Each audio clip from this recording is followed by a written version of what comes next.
ಎಲ್ಲರಿಗೂ ನಮಸ್ತೆ. ಇವತ್ತು ನಾನು ಕೆಸುವಿನ ಗೆಡ್ಡೆಯ ಪೌಡಿ ಮಾಡಿದ್ದೇನೆ. ತುಂಬ ರುಚಿಯಾಗ್ತದೆ. ಇದು ಹೇಗೆ ಮಾಡುವುದೆಂದು ತೋರಿಸಿಕೊಡ್ತೇನೆ, ಬನ್ನಿ. ಕೆಸುವಿನ ಗೆಡ್ಡೆ ಇಷ್ಟುದ್ದಿದೆ, ನನಗಿಷ್ಟು ಬೇಡ, ಒಂದು 15 ಸ್ಲೈಸ್ ಆಗುವಂಥ ಅಷ್ಟು ತಗೊಳ್ತೇನೆ. ಇದನ್ನು ಮೊದಲು ಸಿಪ್ಪೆ ತೆಗಿಬೇಕು, ಆಮೇಲೆ ತೊಳಿತೇನೆ.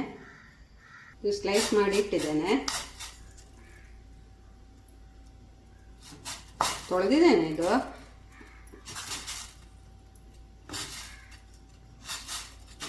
ಸ್ವಲ್ಪ ಬೆಂದರೆ ಸಾಕು. ಹುಣಸೆ ಹಣ್ಣು ಹುಳಿ ಇಷ್ಟು ಹಾಕ್ತೇನೆ, ಸ್ವಲ್ಪ ಉಪ್ಪು ಹಾಕ್ತೇನೆ. 50% ಬೆಂದರೆ ಸಾಕು, ಬಂದ್ ಮಾಡ್ತೇನೆ.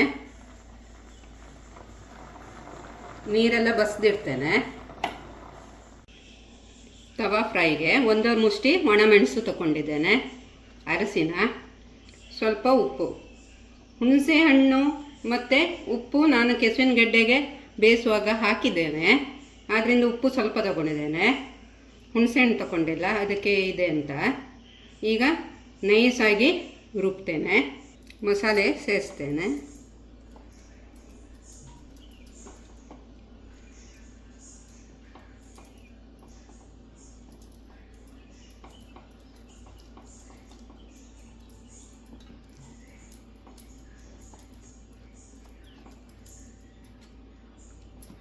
ಕಟ್ ಮಾಡುವಾಗ ಸ್ವಲ್ಪ ಜಾಗ್ರತೆ ಬೇಕು, ತುರಿಸ್ತದೆ ಕೆಲವು ಸರಿ.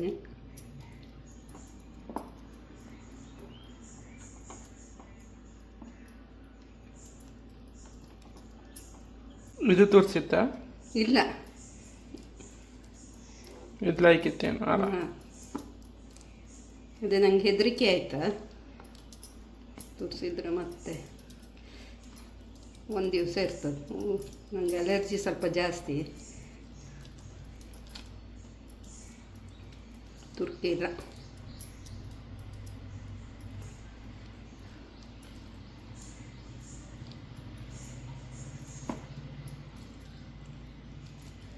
ಕಾವಲಿ ಇಟ್ಟಿದ್ದೇನೆ,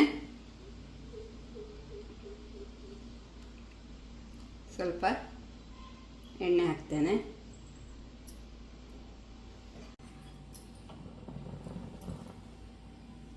ಇದು ಮೆರಿನೇಟ್ ಆಗಿದೆ.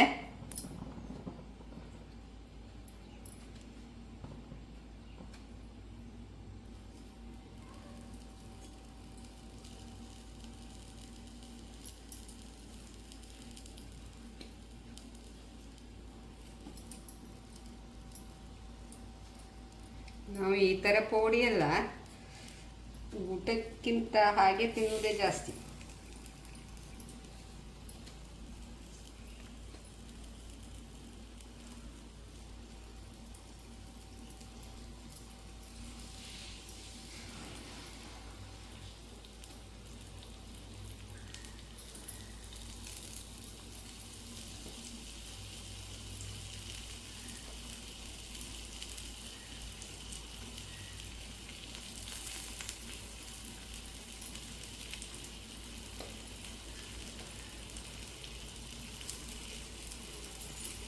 ಮೇಲ್ಗಡೆ ಸ್ವಲ್ಪ ಎಣ್ಣೆ ಬಿಡಬೇಕಾಗ್ತದೆ.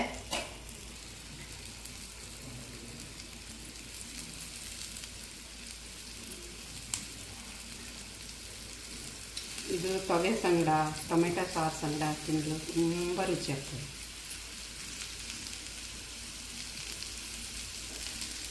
ಮುಚ್ತೇನೆ.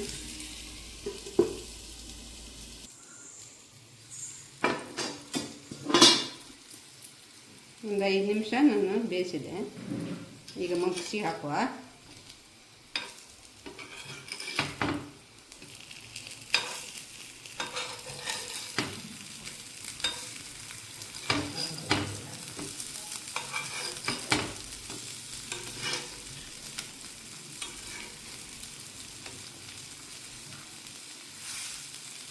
ನೋಡಿ, ಬೆಂದಿದೆ.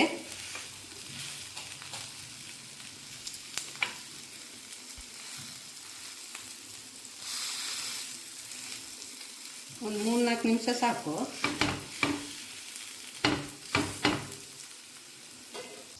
ಆಗಿದೆ ಅಲ್ಲ ಇದು? ಹೌದು,